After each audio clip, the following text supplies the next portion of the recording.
Hello, Federal viewers. Welcome to a chat with political analyst Mr. R Rangaraj. We will be talking to him about the friction between the ADMK and the BJP about the post-poll scenario in 2026. Hello, sir. Welcome to the show. Yeah, hello. Sir, there is a controversy, the contradictory statements in the NDA camp ahead of 2026 assembly polls. While Amit Shah, BJP leader Amit Shah says that BJP will be part of the government in 2026 if NDA wins. On the other hand, ADMK General Secretary Edappadi Palaniswami says he will bring ADMK regime back in Tamil Nadu and his party will win the election on sole majority. These two statements are quite contradictory. How do you read this, sir? Yeah, it shows that there's basically a conflict in understanding or applying an approach for the elections. The BJP strategy is part of an all India strategy to somehow or other try to come to power in Tamil Nadu, which of course does never come to power here. States which have eluded the BJP are Tamil Nadu and Kerala in the south. It has managed an alliance with Chandrababu Naidu and getting to a government in Andhra Pradesh. The Telangana, of course, they have not been successful. So they are eyeing uh, some way in which it can try to come into government in Tamil Nadu and riding piggyback on the ADMK, of course.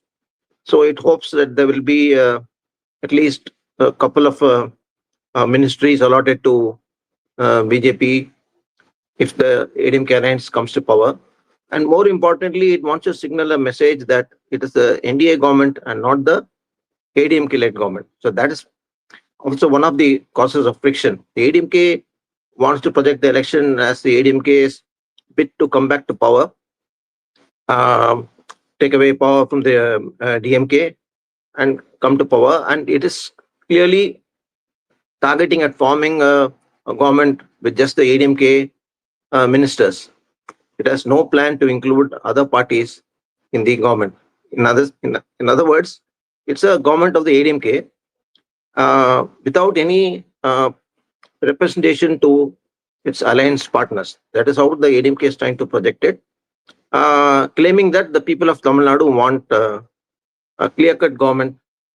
Uh, as it points out that in 1980, when the DMK and the Congress forged an alliance uh, trying to form a government together, that experiment failed and people rejected that.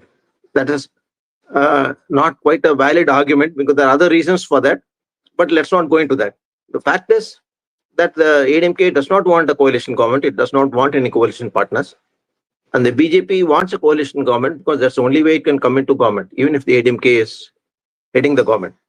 So it is looking at and also it is dangling a carrot to some other minor parties in the state, saying if they come into the alliance led by NDA, and if the alliance comes to power, then it can try and provide one or two ministerial berths for them also. And thereby it tries to enlarge the scope of the NDA. And it also wants to bring into focus that the ADMK is not the uh, major deciding force in the NDA.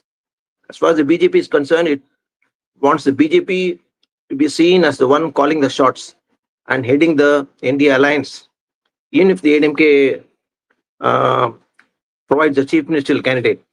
So the battle is between the perception that ADMK wants to try and show it as an ADMK government without any coalition, whereas the BJP wants a coalition government where the BJP will have its own nominees there and also a few others of its choice and try to project it as an NDA show. This is essentially the battle.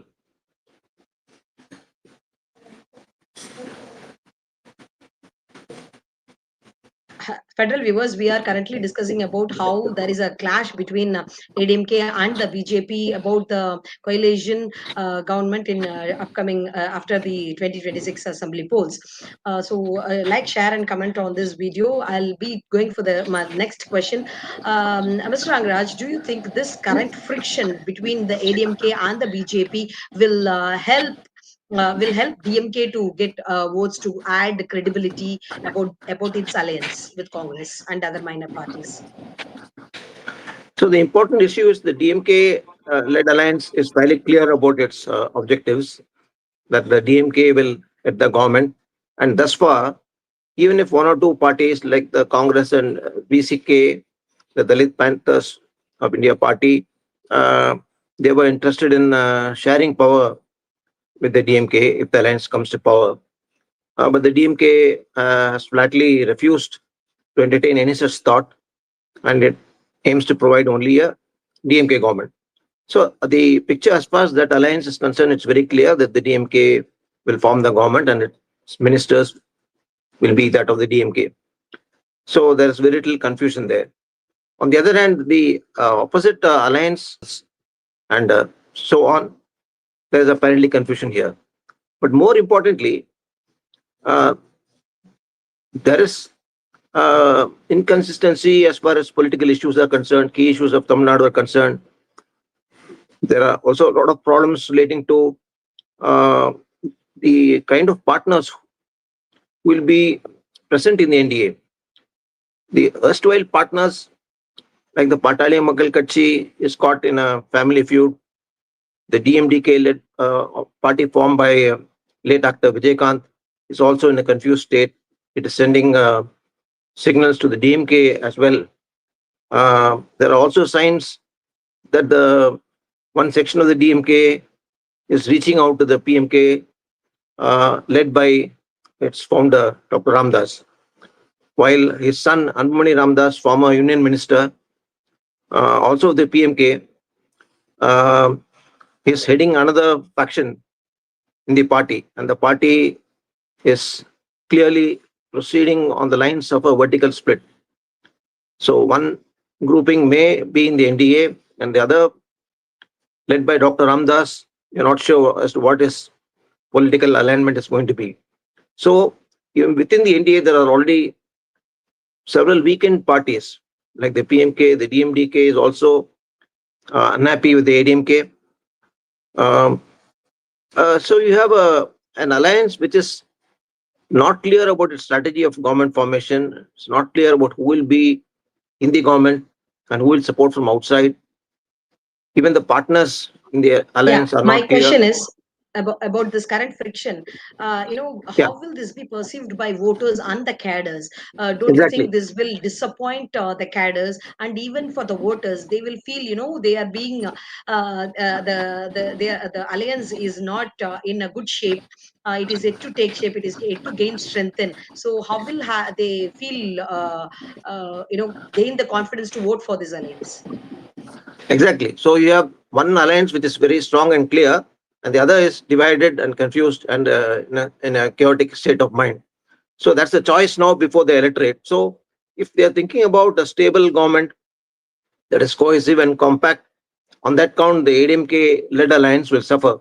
So in the image of the electorate, if the major parties, BJP and ADMK, continue to squabble and continue to split hairs over what when government is formed, what kind of government it will be, and so on. But they're not even there in the government. The alliance is not even one. They're counting the chickens before they hatch. The election is still a year away, about 8 or 9 months actually, and they need to build a formidable alliance and go before the people as a united group. But that the failure to put up a united group will send wrong signals to the electorate. And the DMK may think it's in an advantageous position. Already it has got an alliance that has continued for more than 7 years, and it's doing well. It has won all the elections from 2000 after 2017, so including local body polls. So it's standing on a strong wicket as far as the voters are concerned. So the choice is between a strong, compact, formidable alliance whose lines are very clear. On the other side, the main opposition alliance is sharply divided on key issues, and this may have an effect on the voting patterns in the 2026 assembly election, when people have to decide between a clear alliance and an unclear one. Okay, how the ADMK leadership should take a note of this immediately, because going down, they need to go for the campaign together. They need to address the people in public platforms. Already there are so many campaigns in the social media platforms about the divisive nature in the NDA alliance. How important is to get on to the damage control mode. Now, the ADMK seems to be in a self-destructive mode. Damage control mode is one thing. Self-destruction seems to be their favorite tactic. Uh, Now, the alliance has not even been formed. The alliance partners, we don't know who they are. They have not been included as yet. They have not formed part of the NDA-led alliance or ADMK-led alliance, whatever you may call. BJP and ADMK alone, they seem to be part of this alliance, but they are splitting hairs. And the other parties have not yet decided, excepting the TMC, which says it will be part of the alliance with the BJP, and two other minor parties also said they will be part of the NDA. Though they are not, though they say that the ADMK and BJP all will be together, they are leaning more towards the BJP than towards the ADMK. So that's the worry for the ADMK. The major concern which Palaniswami has not addressed, he talks about we are forming a government on our own. That means they will have majority strength in the assembly. If so, then why do they need an alliance? So that is the question. If they are so sure that they will get the numbers and they'll form a government on their own, they don't need alliance partners at all. Why should they part with MLA seats for about 50 or 60 seats for some allies who are not sure of winning, and whom the ADMK will have to carry on its back and do all the propaganda work and all the electioneering work for them? Uh, when the ADMK believes that it can win on its own, but in that case, a better strategy for the ADMK would be to discard some of these allies who are not worth much, and then try to go for their own alliance, contesting as many seats as possible and get past the majority mark. But that doesn't seem to be the strategy. They're also talking of bringing in allies and expanding their alliance and so on. So this is somewhat contradictory. The second thing is, even if they don't go into seat sharing for the government formation, they have not entered the task of seat sharing with the parties, with any of the parties for that matter, even BJP. Though Amit Shah has announced an alliance with two parties, the ADMK has not even begun the task of identifying seats to be given or allocated to its allies. So this itself seems to be a cumbersome task. One, they have to get them into the alliance. The second, they have to finalize seat sharing with them. And some of them are harboring intentions like the BJP, that they want to share power if the alliance comes to power. So the ADMK has a lot of bridges to cross before it can even finalize an alliance with some of these parties. And the DMK, on the other hand, has had a head start. It has virtually got the support of all the alliance partners about the continuation of the alliance. The only question is, next they'll talk about seat sharing for the alliance. That's the only issue which they have to sit down with these parties and finalize. And the DMK is confident that it will resolve this issue too, because you must remember that the glue or the gum that cements the DMK-led alliance is a strong anti-BJP position taken by all the parties. So even though alliance sometimes they are not based on ideology or policies, in this case, there's a very strong commitment to a secular socialist fabric of society, and they believe that the BJP should be rooted out in every part of the country, and that no stone should be left unturned to prevent the DMK making any inroads in Tamil Nadu.